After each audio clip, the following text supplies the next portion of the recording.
Nandito ho tayo sa Santa Teresita or parte po ito ng Santa Teresita Parish po dito ho sa may Taytay po ay isa sa mga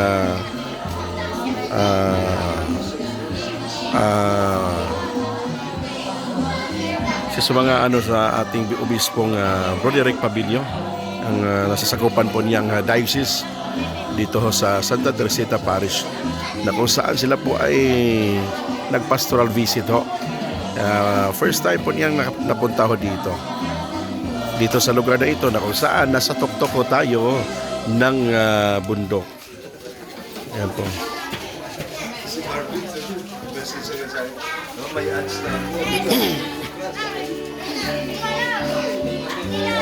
Kaya ho, andito ho tayo with our bishop ng Palawan, Bishop Broderick Pabilio.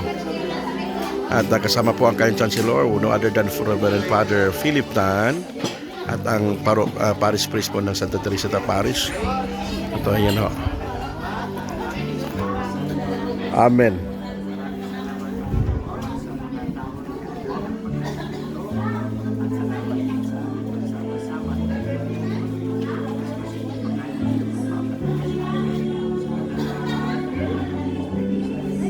Amen.